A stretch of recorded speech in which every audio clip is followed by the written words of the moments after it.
ملت شب زنده دار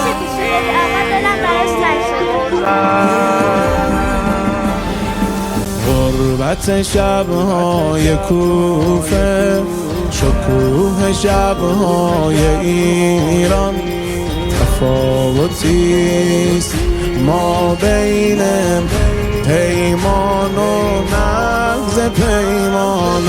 از شاههای کوفه گویا صدای مولاها آید به گوش مردم. سر باز کرده آن بغض در کوچه و خیابان، در این خروش مردم. ملت شب زنده دار